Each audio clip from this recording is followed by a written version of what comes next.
Sweet. All right. Well, we'll jump in. We'll be sharing the recording. A lot of people sign up to these things to get the recording or to join live. So if you are here live, feel free to drop questions or other tips and strategies that you have around demos. We're going to be talking about creating a fantastic demo experience for your prospects today. So we'll share a copy of this afterwards. We'll do a quick round of intros here and then we'll jump in. We've got like 9 or 10 tips, I think. I'm going to take the first 5. Adam's going to take the last 5. We're going to have it fairly conversational, so feel free to ask questions as we go through. Don't feel like you need to hold on to them till the end. Adam, do you want to introduce yourself to everybody that's watching live or going to be watching the recording back? Yeah, sure. So good morning or afternoon, wherever you are watching this. My name is Adam Weeks. I'm the sales team lead at a sales enablement company called Big Tin Can. I've been at this company for over 4 years now, but been in SaaS sales for 10 years, I think it is. And I've had the pleasure of working with James at 2 different companies. Some would say that's a pleasure, some would say that's a pain, but yeah, so yeah, thanks for having me on. I've been doing demos on my own for a good sort of 8 years of those 10 that I've been in SaaS sales. So with no sales engineering support, doing it all on my own. And hopefully today, sharing some of the stuff that I do might help you in your demos. Awesome. Thanks, Adam. I wonder if we'll ever work together again and make it a third time lucky, maybe. Yeah. Who knows? Who knows? Yeah. Very similar background to Adam, been in sales for 12 years, started knocking on doors with no salary in the rain, trying to get people to sign up to some charities and some other bits and pieces. Then went through the SDR role, spent 7-8 years as a AE, SMB, mid-market and enterprise. And then I built 2 teams, being a VP of sales twice. First one was a company called Staff Circle, grew that business 1,000% during the pandemic, and then moved into an enterprise business and built the team there. Now I'm the founder of a sales training business called Revenue Ready that helps sales teams and sales reps increase sales performance and unlock their full potential. So today we're going to be covering some of the strategies that Adam and I have found work with us really, really well over the years. Sales has changed, and if you're not changing with the times, you're going to get left behind. So we're going to give you the what, and we're going to give you a little bit of the how today. If you'd like any follow-up training or support, feel free to reach out to either of us. I've put our LinkedIn profiles into the chat. So let's go jump into it now. Like I said, I'm going to start with the first 5 tips that I find. Adam's going to follow through with his 5. This is not an exhaustive list. These are just some that we've, like when we're putting our heads together, we started to write down that reps seem to miss. You'll find that you'll probably experience these in the past or you're experiencing them now. That's okay. We're all on some kind of journey. So let me jump into first couple of slides here and then we'll jump into the first tip. So the biggest mistake that I see sales reps make on demo calls is they're just feature dumping. Now, this is some data from Gong. We've all heard of who Gong are. They've got some fantastic insights, analyzing hundreds of thousands, millions of sales conversations over the last few years. And ultimately what sales reps do is they feature dump all over their prospects and completely fail to align on the product in the first place and what the customer's actually looking to achieve. And it kind of makes you think, well, why did we do a discovery call in the first place if we're only going to feature dump on the demo? You might as well just jump straight into the demo if that's how you're going to operate. So I see so many sales reps hop on and ultimately they end up saying this, you know, put your seatbelt on, stop me when you see something interesting. It's almost like when you're going to buy a house. Let's say you don't go into the estate agent and tell them what you're looking for, 3 bedrooms, garage, garden, nice neighborhood. They just say, hey, don't worry about any of that stuff. Hop in the car, stick your seatbelt on. I'll take you around the block. And you just raise your hand when you see a house you like and we'll see if we can go and see it. Right. And that's just a terrible experience. Even if you're not an executive, that's a terrible experience. Now, let's say you're the CRO, CFO, COO of a public or a massive, enterprise organization. You've got like 7 minutes of their attention. You need to get to the point. So like this whole fluffy showing them the single sign-on page and how you log into the platform and there's a mobile app and showing that first, like that stuff can come later. Those people probably don't care about it. Okay, I'm sure you've seen that as well, Adam. And ultimately what happens is prospects just switch off. Yeah, they switch off. It's almost as bad as going and looking for a new car, right? You've seen some of these warehouses that have hundreds of cars in there. Yeah, what you don't even ask a question. What do you know? What are you here for today? Well, obviously I'm here to look at a new car. I think that's obviously Yeah. a given. Yeah. And then it's like, okay, well, off you go have a look, and I can show you every single one of them. We've got 150 in stock. Let's sit in every single one. Well, I've got 30 minutes for you to be able to tell me what you've got and if that fits. And I'm actually, as we were just speaking before this, selling my car, and the guy on the phone said, well, if you're selling that, what are you looking for next?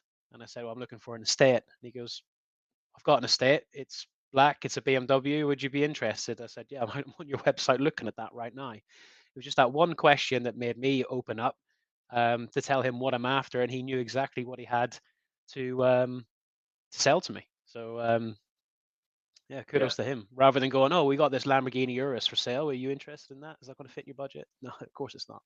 You'll be doing way more demos. Yeah. If you need a few more sales to get one of them cars, that's for sure. 100%. Yeah, and it's so true. Like, I've been on the receiving end of demos, and I've been the rep as well years and years ago, delivering a demo, and like 7-10 minutes in, looking on the the Zoom screen and seeing that people are switching off, they're checking WhatsApp, they're reading emails, they're doing anything but listening to me, because I'm literally not aligning the solution with the product requirements and the project goals. And that's the whole point of a demo, is technical validation. It's for me today to show you that we can solve for and align with the technical criteria and the decision criteria that we spoke about in our last conversation. Okay, so let's jump into a couple of tips. So I want to talk to you about the first tip here. Now, I'm not going to spend too much time on here because I think it seems to get a lot of attention in the last couple of weeks, the last couple of months on LinkedIn. Everyone's doing a any questions post. So you've probably seen it from time to time. But we're going to talk about some other things as we go through this. And a lot of it comes down to pre-call planning and knowing your personas and knowing your product really, really well, and not relying on your sales engineer too much to control the demo. But have those moments in the demo. Let's say you're on screen number 2, or you're finishing up a workflow, or you're talking about some capability. Have questions ready as you go through the demo, so that when you get to certain stages, you can ask really interesting questions that align to the project, but also the role. Like Adam was speaking about earlier, he had a demo the other day where there was 15 people on it. He would have looked at their roles across the different departments in the organization and had questions that were aligned to those departments, like marketing versus sales versus CS versus finance versus ops, right? We can ask interesting questions throughout the demo rather than just saying any questions or anything. You'd like me to go back over again? It's almost like you're trying to talk to someone that's never seen tech before, ever. You press a button, it takes them to a new screen. Yeah, it's we'll take that example. Obviously, having 15 people on a demo. So you want any questions, and it's just pure silence. Because in a group of that size, not saying that every demo is that size, some people might be afraid to actually talk. They may feel really awkward, and they may feel that the question that they're going to ask is a dumb question. So as a salesperson, saying any questions, and I've been bad for this in the past. It wasn't until I actually started thinking, I need to engage because there's more people coming to this than meets the eye. So understand who's coming to the call if you can, or while you're on the call, ask them directly. What made you join this company, and what role do you play? Get them talking, and then you can go, okay, well, that person's in finance, so maybe we'll talk about pricing to keep them engaged maybe halfway through this, because they're probably going to get bored in the first 10 minutes. So yeah, saying any questions, I would really advise not saying that. Maybe talk about, what about this process that stood out to you, Jill? Or what was it that you liked, John? And put them on the spot. Yeah, 100%. Get a bank of questions, and here's one that you can use here, right? So let's say you're going through, I don't know, you're 10 minutes into a demo and you're kind of warming up to your wow moment. Maybe it's a insights page or whatever it might be, and you can start to see some people, they start to lean in, right? And maybe they're kind of rubbing their eyes, so don't believe what they're seeing. And some tech is, transformation like that. Call people out and be like, hey, Sarah, like Adam said, grab someone's attention. Hey, Sarah, your face lit up as I was going through that just then. What in particular resonated with you most, or how do you see the team implementing that today? But like, you can frame them slightly differently. Rather than saying, do you have any questions, or like, does that resonate with you? You can say, hey, Adam, I noticed your face lit up and I was showing through A, B, and C just there. What was it that resonated or stood out most for you? What was that wow moment? Doesn't have to be a massive debate or massive conversation, but just keep people engaged, ask questions, continuously discover. Right, discovery isn't a stage; we're always discovering. So feel free to ask those questions. So tip number 2, so always meet your champion to prep. Now, if you haven't multi-threaded at this stage and you just got your champion involved, let's say I'm selling to the VP of sales and it's just me and the VP of sales on the demo in 3 days time, I don't need to set up a meeting to prep that person, okay, because I can do the whole experience on the demo. But in Adam's case and in the cases in the past for me, when I've had lots of people joining calls, I'm going to meet with my champion. I'm going to ask some series of questions like, okay, I've noticed these 6 people have accepted the meeting invite. Before I ask you any questions about these 6 people, who else is likely to be joining? Oh, I definitely know Bob, Susie, and John are going to be joining. All right, where do they sit in the organization? Why are they joining? What are they going to get from the conversation? And the ones that you do know, start to ask them, like, how do they like to be engaged with? Do they like direct questions? Will they want questions? If I was to ask them a question, when should I ask them a question? And like, do some discovery and do some prep with your champion. And also, like, say to your champion, hey, I'm going to deliver like a what we've heard slide, which is a one-pager. It's calling out the corporate objectives, some of the metrics that are suffering, and the reason that we're all here today. But sometimes I find it has a bigger impact, Sarah, when it's being delivered by you. And it just shows real alignment between the vendor and the customer organization. Would you like to deliver that opening? Sometimes they won't want to do that. But if you can get them to do it, then it really shows, hey, I've brought this salesperson into the conversation for these reasons. And this is why you're all here as well. Yeah, so always meet with your champion in advance. If there's more than 2 people joining the demo, get with your champion 10, 15, 20 minutes ahead of the demo, get aligned and go and deliver a fantastic experience on that demo. Okay. Gets buy-in. 100%. So another qualification part. If they're not willing to do that with you, they might not be as interested as you might think they are. Yeah, everyone's got 10 minutes to hop on a call with somebody that, remember a champion as well, and we're not going to get into a medic or med pick conversation here, but a champion, right, they have power and influence, but they actually want you to win as well, right? So they're going to do everything in their power to help you win because they're going to look like the hero in the company. They're going to solve the problem. Written agendas and reinforcements. So many reps don't put agendas into calendar invites and they don't send a written agenda. The problem with not doing both is when you put it into the calendar invite, I'm only really seeing it as I'm entering the conversation, which is like at 10 o'clock this morning, if that's when the demo is. Put a written agenda together, like 24 hours, 48 hours before. One, because they might not actually be able to make the demo, might need to cancel or rearrange. And if you're going to be spending time with your VP of sales, sales engineer, CSM, whoever it might be, depending on the deal size and the process, that's an expensive prep time internally for that to be wasted. So get the written agenda in front of them because they might use it as an opportunity to pull out or to reschedule. But also it's going to reinforce, hey, we're meeting to discuss these things. These are the corporate objectives. These are the problems that have to be solved. These are the metrics that are suffering at the moment. And this is what we're going to be covering. You mentioned you're going to be bringing John, Julie, and Steve. They've not accepted the invite yet. Will they still be joining? And it just gives them a gentle nudge to go and, kick the invite over to a few other people. So always get a written agenda out, put it in front of your prospect. I like to do it 24 hours before, but nothing wrong with doing it 48 hours before, but get it done and then reinforce the learnings from the discovery call to say, hey, this is what we're going to be discussing on our next conversation. And just, if you're not comfortable writing an email like that, because I know some people are really aren't great email writers, right? And how to get the point across. Record a video and pull it up on screen. This is what we spoke about before. This is what we're going to show you. And I look forward to meeting you all. And if you send that in an email and put that in, it's just say, hi, everyone, ahead of the call, I recorded this short video. You can use whatever video software you want to use. But what it'll do a couple of things. It will show that you listened from the first call. It will tell them why they're coming and how you're going to help. But more importantly, they hear your voice and they see your face before they get on a call, so you become familiar. So if you're really not sure on how to write a really good email or whatever, do what I do. I jump on a video. I have so many videos of me waving with a little sign that says, hi, James, or, hi, whoever I'm speaking to. And if you've got a lot of people joining the call, write the company name on the whiteboard or whatever you want to do. So yeah, just do what you feel comfortable, but make sure you do it. Yeah, Some people personalized don't. buying experiences, right? Yeah, exactly.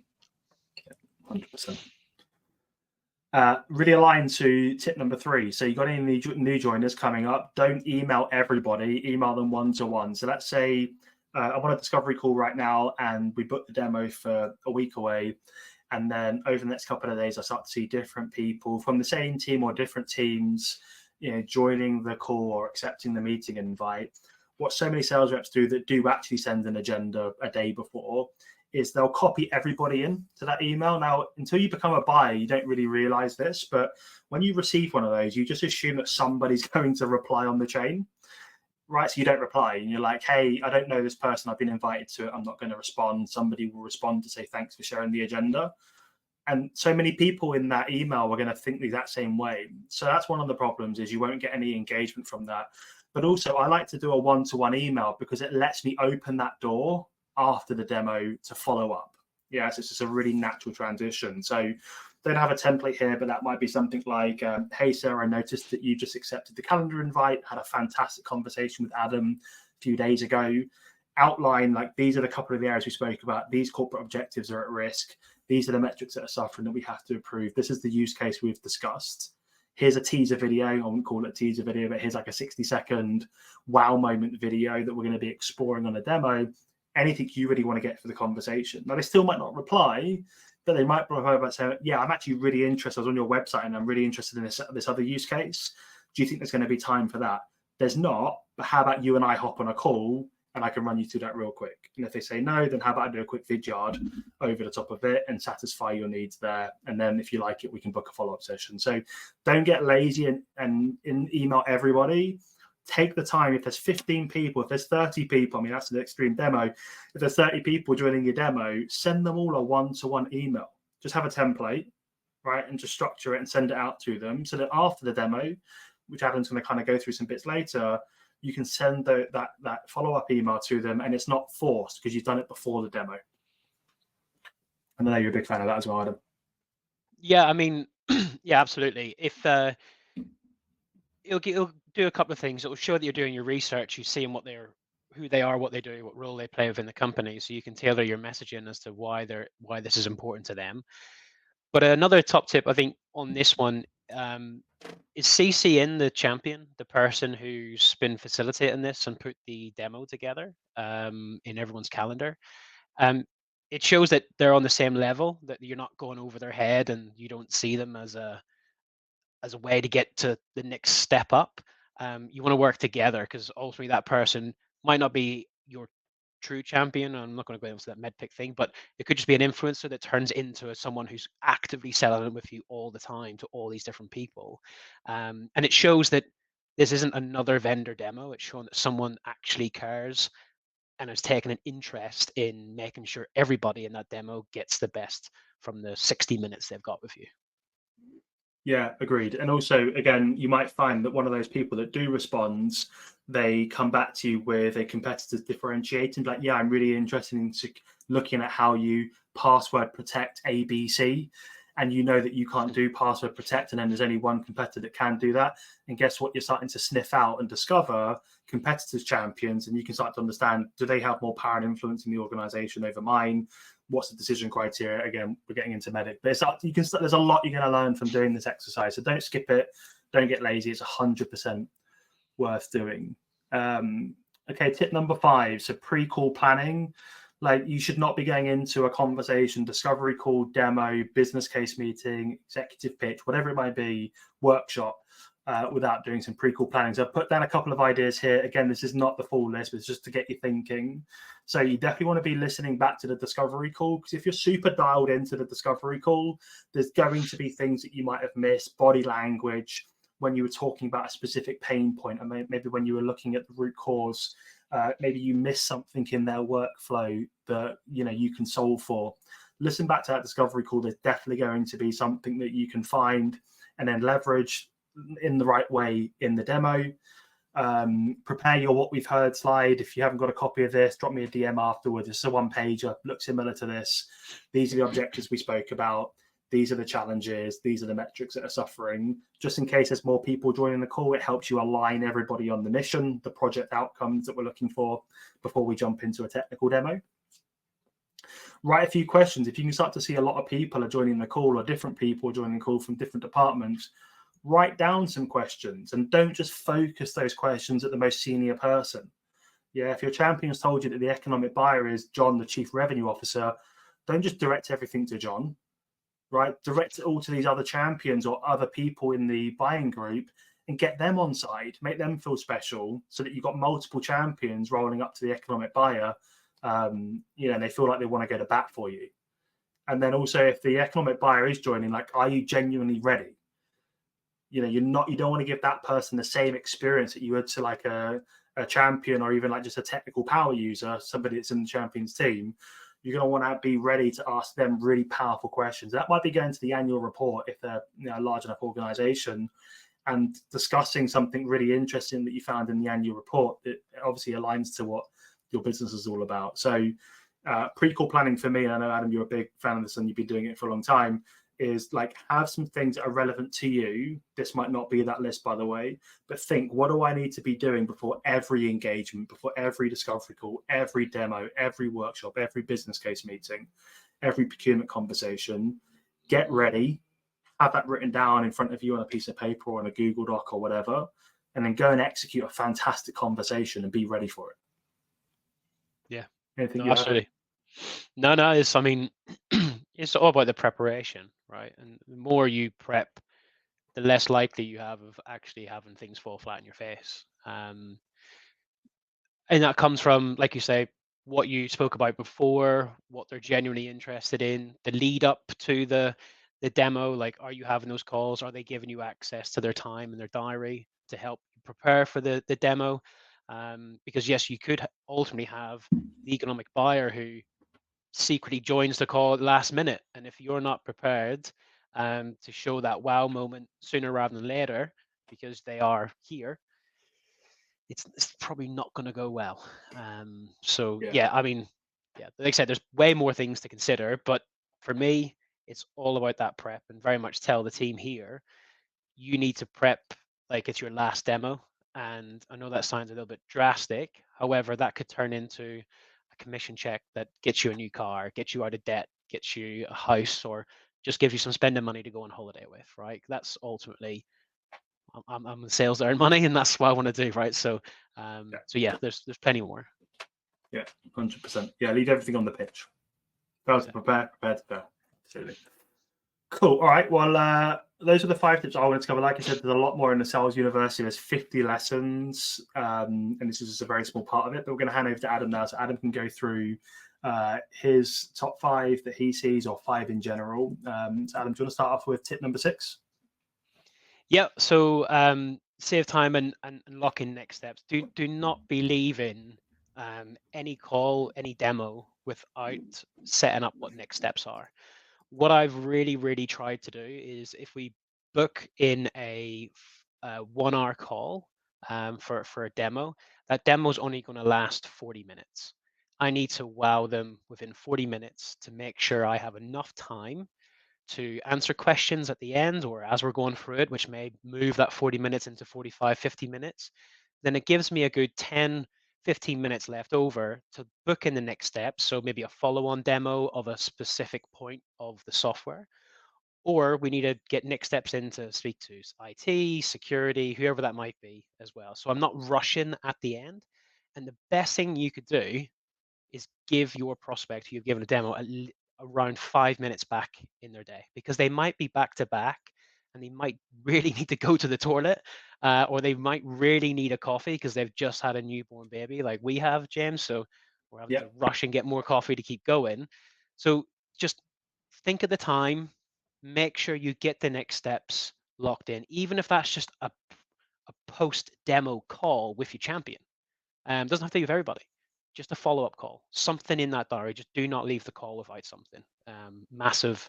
I know people talk about this all the time on LinkedIn, but people don't do it. Make sure you do. Yeah, I'm pretty strict with them as well. Like, I want 7 out of 10 opportunities on the pipeline to have next steps locked in. because if we are, we're going to be continuously advancing conversations or having conversations, and it really helps to avoid like ghosting and deal stalling and eventually slipping or going into close loss, right? So yeah, absolutely spot on. Yeah, and even with the champions, so like, it just might even be a 15-minute call to say, I really appreciate you getting the team together on the call. I'm curious, on a scale of 1 to 10, how would you rate the demo that everyone came to see? Do you think it helped with priority number 1 or number 2 or number 3? So that you're also getting feedback, and it's moving the sales cycle. It's still keeping those wheels going. Yeah, agreed. Do you want to jump into tip number 7? I'll figure out why the there we go. Technical hiccup. There you go. It happens on every demo as well, right? There's always some button that doesn't work when you click it and you start messaging the Slack channel. Well, only if you don't prepare. Oh. That's it. Someone hasn't done this one. I'm only joking.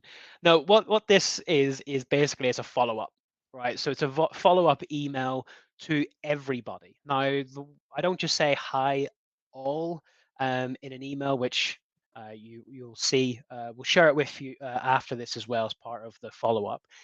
But what I do is I put every single person into the to area in the email. Then I write their name.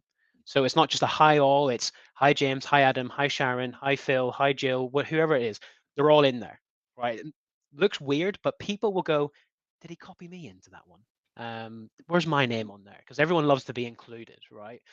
So not only do I do that, within the body of the email, I at people at certain points. So is it they're really interested in implementation? I'll write in there like, hi, James, here is the content to talk about implementation. And I'll at him in the main body of the email. It could be Jill was really interested in talking about pricing or a case study. Again, I'll drop down a couple of sentences and I'll write her name. Hi, Jill. So everyone can see that I'm calling individuals out. But what it will then do is it will allow me to follow up specifically to those individuals as well.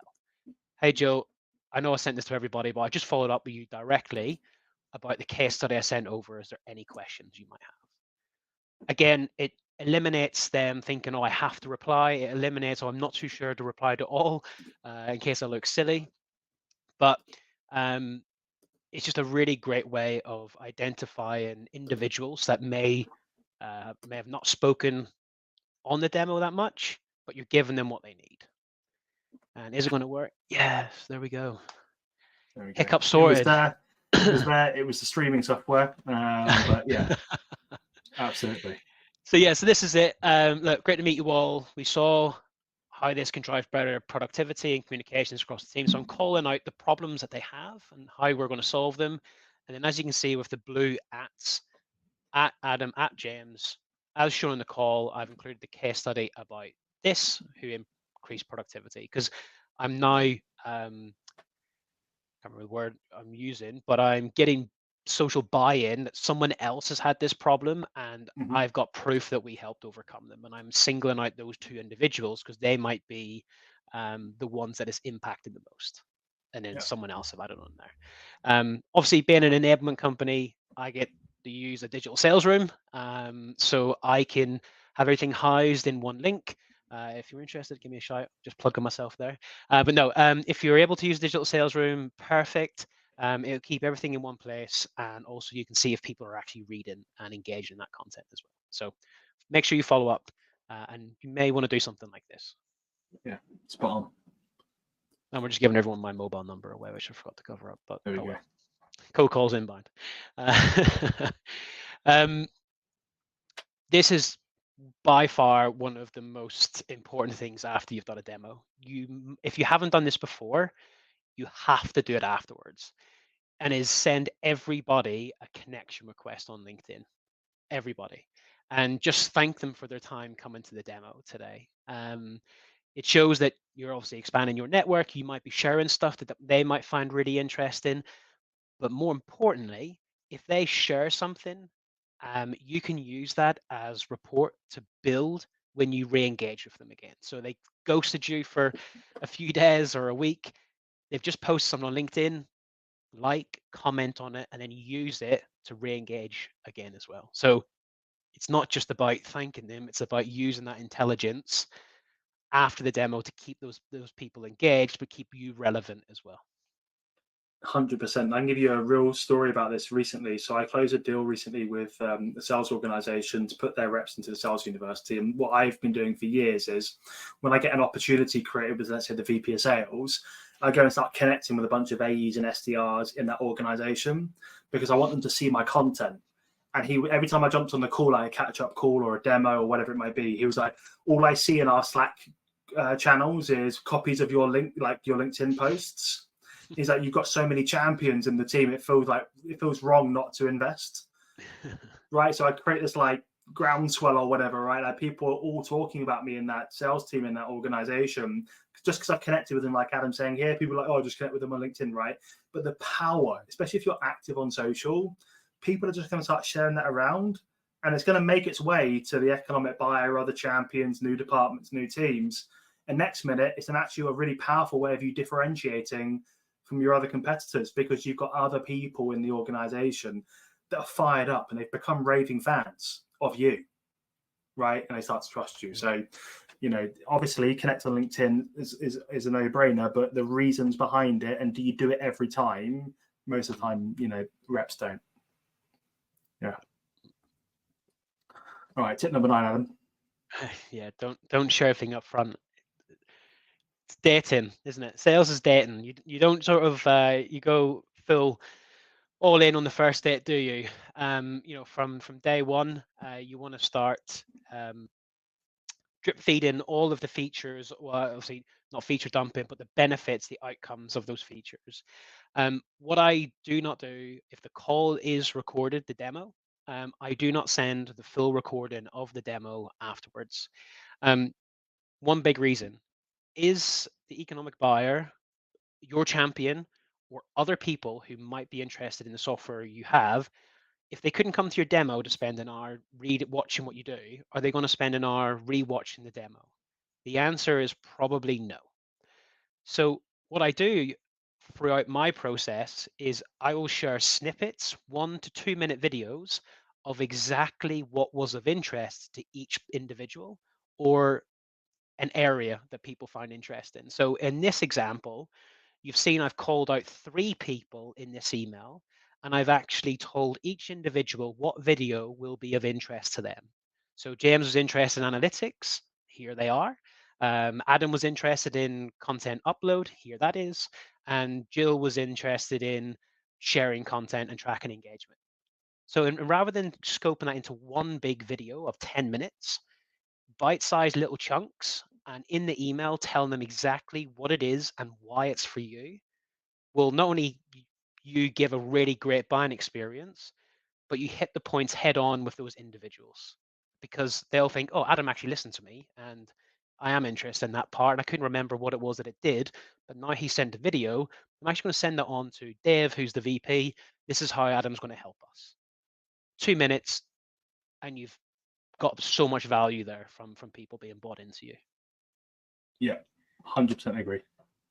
And like I said, I don't send like a plethora of those videos. These could be drawn out over a 2-week period. It could be drawn out. I use them as a re-engaging. So if just a temperature check, because where I work is some sales are anywhere between 4, maybe 9 months sales cycles. So sending everything in one go doesn't benefit me because I get forgotten about.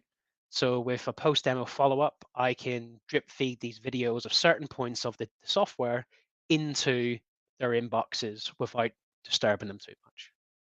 Yeah, and with that in mind, should we talk about this sequence that you've been building over the last few years to, maintain engagement and communication through long sales cycles? Yeah, so look, every sales cycle is different. Every company is different, and I've worked at many different companies now. That sales cycles are anywhere from a few days to where I am now, where one was 18 months long, right? So quite a long period of time. What I've done is I've realized over the period of times of doing follow-ups, there were certain things that I did that kept people engaged. It kept people coming back, but also kept me top of mind. right? So, oh, Adam is here again, but what does he share with me today? Oh, value. He's not asking for a catch up. He's not going, oh, hi, how are you? How are things going? He's delivering value at every single touch point. And what I've done, is I've built it out into a cadence that you can use in any outreach tool if you wish, or use it in your calendar um, to help you stay in touch with your prospects after the demo. Feedback I've had from account execs, account managers, SDRs who are using this is I wouldn't typically follow up, Adam. I would just follow up when I felt like it, or I'd follow up because I seen the prospect post on LinkedIn. That's just Or marketing blows. has just published a new report, and it's like they've asked you to go and send it to everybody, so you do Yeah, it. yeah, but your demo was 20. Yeah, you've lost the relevance. You've lost the attention on you. It's gone to your competitor because they're on it. They're following up, and you just had to be. You have to have something like this in place because it keeps you true to the process. It keeps your prospect engaged, and it will help close sales cycles quicker. And I think for me, like proof is in the pudding, close the $240,000 deal within 4 months following this process. So yeah, make sure you follow up. If you don't use this, just follow up. Just do People something. are busy. Yeah, most organizations have lots of problems. Bigger the business, the more problems they have. Some businesses have hundreds of problems, and your champion, the department you're selling to, might have a load that they're trying to, solve at the same time. And obviously, some get more attention depending on the impact and the challenges with the organization in general. But regardless, staying in contact with them, staying front of mind, we all hear that term, have done for years. You're doing it in a really good way, like Adam's doing here. He's not like, hey, how's it going? Or, hope you're well, just checking in. How did the conversation go with Bob the other day? He's adding value all of the time. And he's taking a very proactive approach rather than reactive. Oh, I've just saw their post, so I'll follow up. Or marketing has just released a new white paper and they've asked us to spam our database, so I'll go and send it to my pipeline as well, kind of thing, right? Have a structure, have a sequence. If you don't have a sequencing tool, this can be done on a spreadsheet. Yeah, one column is the opportunities, and then have different columns for different touch points, and then just put like a yes or no in those columns to see if you've done it, or a date ideally. You can put a date in there and then be like, hey, who have I contacted in 3 days, 7 days, 10 days, these 3 opportunities? Great, I'm going to hit record on a new product we've released, or I'm going to share some content with that person, or I'm going to take a snippet from the demo and share it with them for reinforcement. Yeah, this has all come from our days at Lead Forensics, James, where you had that Excel spreadsheet and it was like code live, and then it was teaser, and then it was demo, and so on and so on.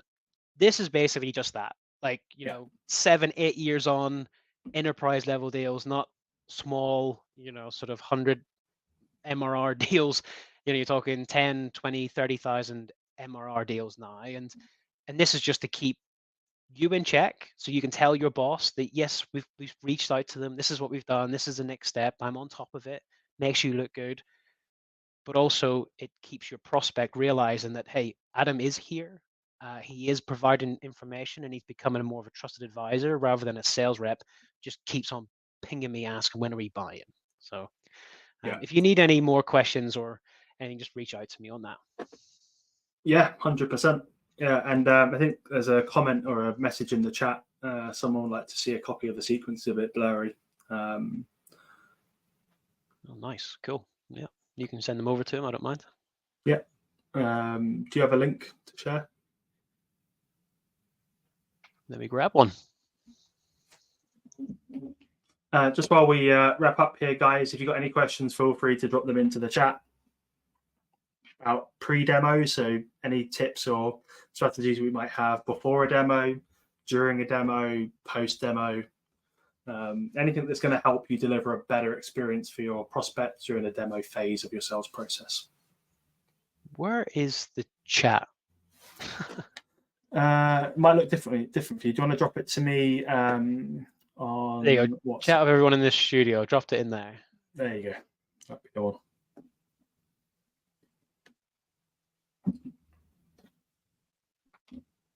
See, it doesn't actually tell me whether I can see the chat or not.